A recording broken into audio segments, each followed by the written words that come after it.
How's everybody doing? Stash the Meta Nerd coming to you on Monday, June 15th, 2020, on which much has happened in my little world. I woke up at 2 this morning, and with the exception of a brief after lunch nap, I have not been back to sleep since. So we're going to see where this video takes us. I have also had the dubious pleasure of having the allyship video that I put together for everybody not eaten but chewed, and gave me the opportunity to start over with some new tips and tricks in mind. And knowing now what it was that I had intended to edit it down to, I'm fairly certain that my 20-minute max time limit that I've been giving myself because discipline will be more than enough time to talk. Allyship is a difficult topic, so I'm going to have a care, be sure that I'm saying exactly what I want to say, communicating exactly what I want to communicate. But it is incredibly important for me to observe that this is just my perspective. There's going to be some definition of terms, which is not so much my perspective, but in terms of how I see allyship as functioning in the world, while I think I've come to sound principles which are heavily informed by popular feminist thought, popular black activist thought, and opinion from various other unprivileged dimensions, I still issue that caveat. I will say we a bunch of times in here, and those are places where I feel confident that a majority of people who identify as anti-racist or feminist would back me up a little bit. I'm also going to make a lot of strident statements. And with both of those things in mind, it is important for me to say that these are the perspectives of an individual. So this is allyship from the perspective of an educated individual, cis, straight, black man with invisible and visible disabilities and economic privilege.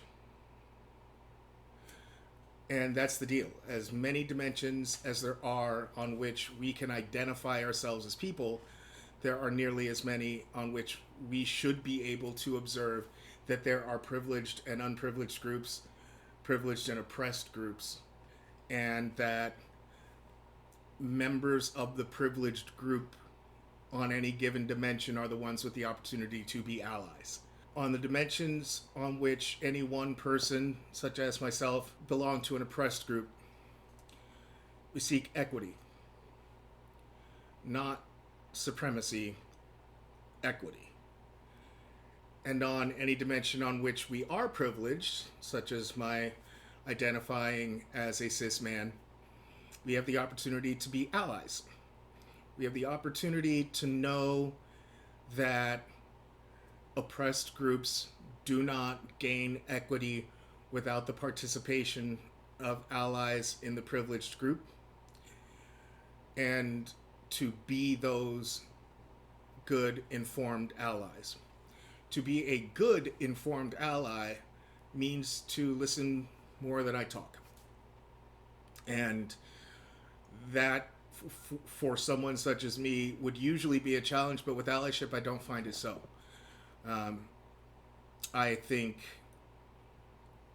knowing how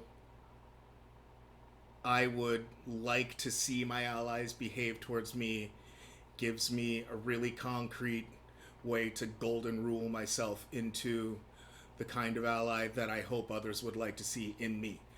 And I will also trust, and this is I really only have two rules here: be the ally that I would want to see for myself, and listen when somebody tells me that my allyship is slipping. I do not believe that this is an area where being wrong should bring any shame, maybe a little bit of guilt, but certainly no shame, and really with just a little bit of chagrin maybe. We should always be thinking in terms of what can I do to show up better next time, or to better my showing up this time. But I am also seeing a lot of what I think of as poor allyship. And even when I say poor allyship or good ally, I am not moralizing at somebody. I am merely speaking in terms of, it's as moral as a wrong answer on a math test is.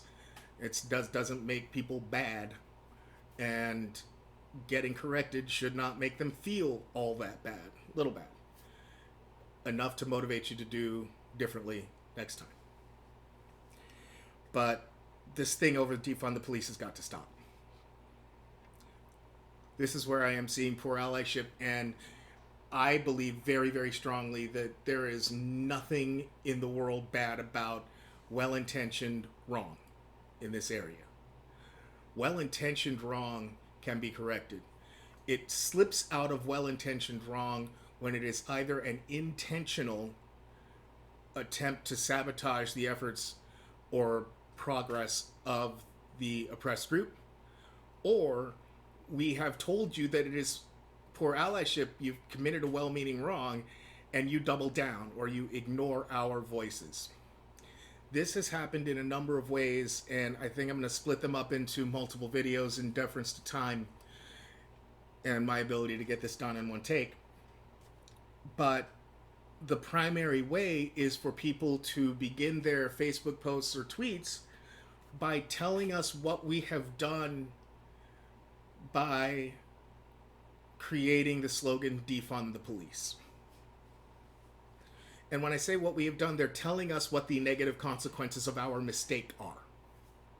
And I hope you see the same problem I do. One, I don't know that we've made any mistake. I don't know that Defund the Police is a bad slogan the way people seem to think. Because what they're saying is, defund the police, terrible slogan. If you don't mean you plan to defund the police entirely, then why would you say defund the police? Defund the police means to remove all funds from, doesn't it? Why don't you just say abolish the police if that's what you mean? Oh, you're saying that too? How could I possibly get behind the abolition of police? People require safety and security. Sure. I know that you don't actually get safety and security from the police, or they're beating and murdering you. We still need police, so we've got to figure out some other way of rooting out this institutional racism, and you should certainly figure out a better phrase. May I suggest redefining the police, reimagining the police, reconstructing the police, reconfiguring the police, re-whatevering the police. People can suggest whatever they like. Defund initiatives are very old. They didn't spring up last week in the wake of George Floyd's murder or the protests since.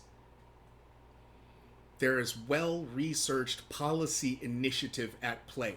And the great thing about it, and what some of these people seem to be missing, is that the efforts of the Democratic Party, the United States Senate, and the White House are not at all required for successful implementation of a defunding initiative. This is municipal, community-level intervention that stands a real chance. The United States House of Representatives might be involved, might not be involved, depends on where you are in the country.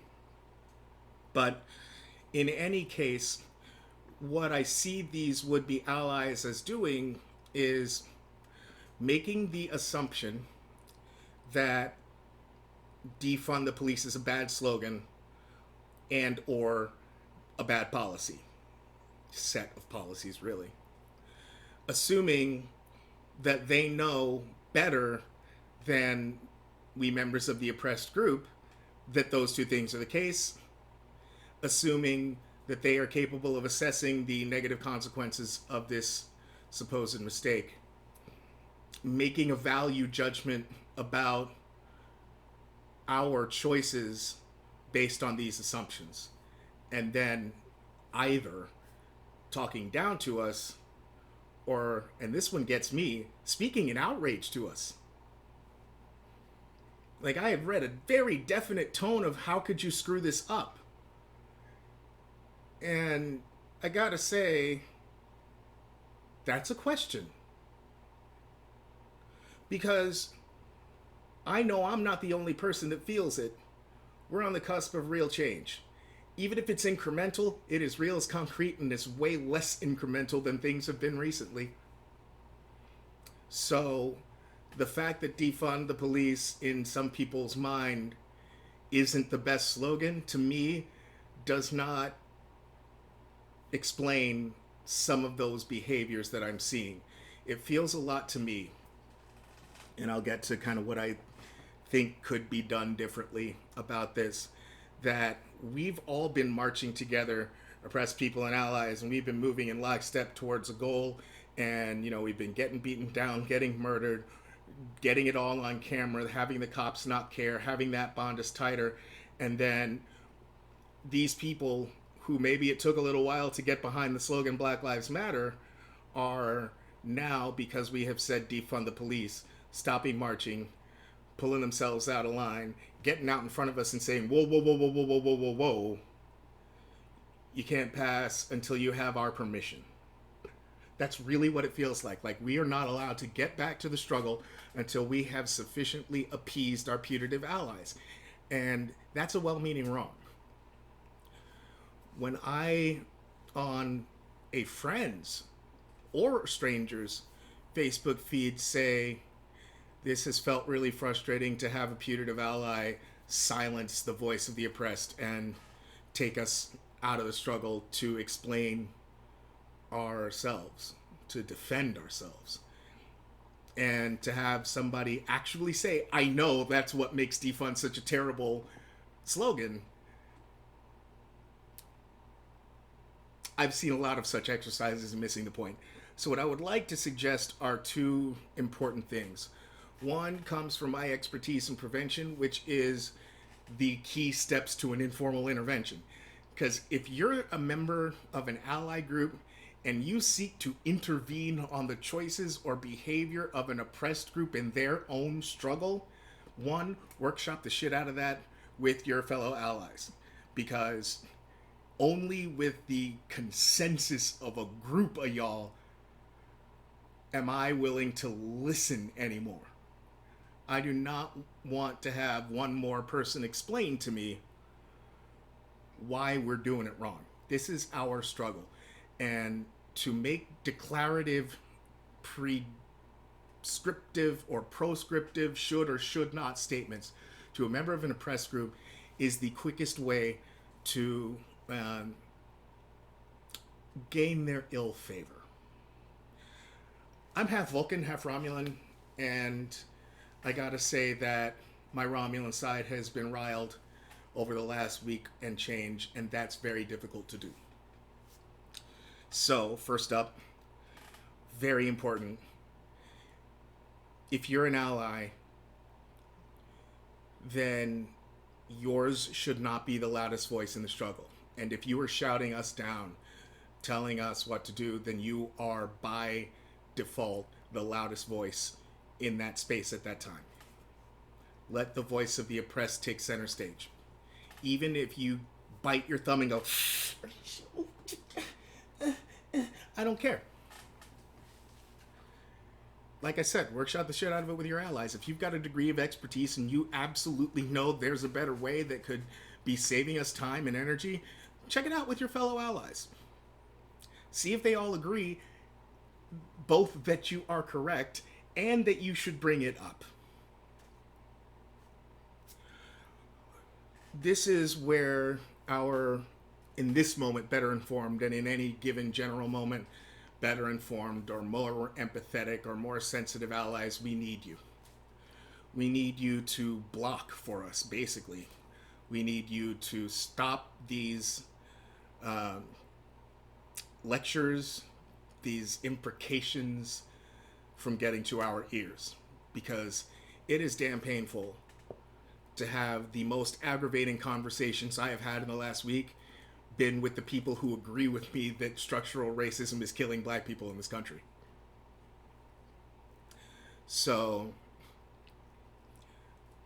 that's the other thing I wanted to bring up, the steps to an informal intervention, because both allies who think it's a wise idea to intervene on a member of an oppressed group and allies who seek to intervene on other allies, this is a really great way to prevent these conversations from degrading into shouting. One is to use I statements. It is extremely important to just say I, to speak from your own individual perspective, because You never know how wrong you might be, either in a fact that you state or in the mistaken belief that something is a matter of opinion when it's in fact a matter of science. So speak from your own perspective, both because in the classic way that we were taught when we were kids, saying you just puts people on the defensive, and also you might be saying something wrong. So speaking from your own perspective helps you to be a little more tentative in your approach. And I think speaking tentatively, even when you're 100% certain, is wise. When I am 100% certain about a thing, I speak as though I am 80% certain, because there's still a very large chance that my 100% certainty is wrong. It took me a very long time to come around to that level of I could be wrongness. Talk about what you are seeing from your perspective in tentative language, concretely, factually, to the best of your ability, is the problem.